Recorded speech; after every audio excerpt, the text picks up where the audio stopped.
Hi, I'm Action Jacqueline, and in this video I'm going to share with you my 7 reasons as to why I am no longer on the plant-based vegan diet.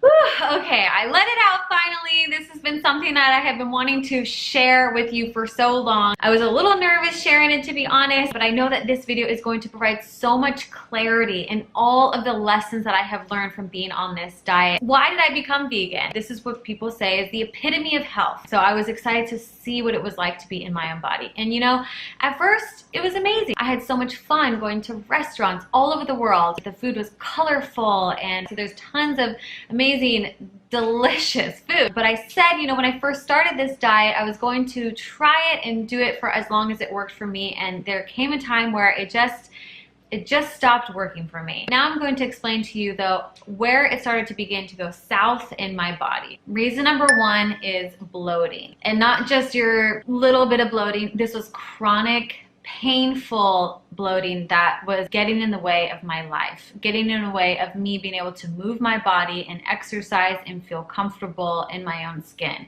It was so painful at times that I would just have to lay down. I did everything that you're supposed to do, right? Yoga, obviously, I did a lot of yoga. Go on walks, have water, have lemon water, have ginger tea, have peppermint, essential oils, massaging the belly. I did all of these things, but when you come to a point where you're trying to alleviate a pain every single day, it just is like, this can't be the way I'm going to live every day. And so I also did the digestive enzymes, which made me super nauseous. I did probiotics. The probiotics didn't help. I did everything. So this is what I've learned. Bloating doesn't come from a lot of things that you think it comes from. It actually comes from fiber. So it comes from beans, it comes from veggies, raw veggies, it comes from breads, it comes from fruit, it comes from all kinds of things. Fiber's in mainly almost all of the plant-based foods. So the way that the fiber works in the belly is that it bypasses the small intestine, goes into the large intestine, it ferments, it turns into short-chain fatty acids, and in that process it does create gases, and it creates gases in the belly that can actually cause pain and the immense amount of bloating. So let's move on to reason number 2. Reason number 2 was the horrific, embarrassing, foul gas that was coming out of my body. Okay, so that might be TMI, but we need to talk about this. This gas was horrific, embarrassing. I would be out and, you know, like they say, whoever denied it supplied it. That was me at a time, true confession. It was getting in the way of my life, right? I was honestly so nervous anytime I would go out that I would have this embarrassing gas, or I would like end up having to go home suddenly because I felt this gas coming on. It just was horrible, and it was getting in the way of my life. Okay, so this goes hand in hand with number 1, right? This was also caused from the fiber. When the fiber gets digested into the body, the stomach produces a lot of gas from fermenting and everything like that. And so that's where this was all coming from. So reason number 3 is inflammation. I was experiencing inflammation in my face. I got super puffy in my face.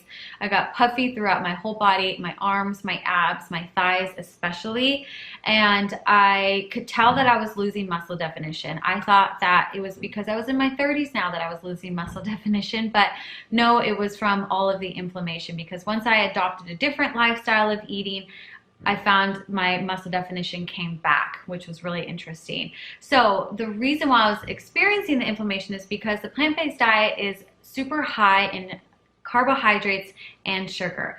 And when you eat like this, your insulin levels begin to raise up because you're eating so many of the sugars and carbohydrates. When you have prolonged levels of insulin, this can cause inflammation in the body.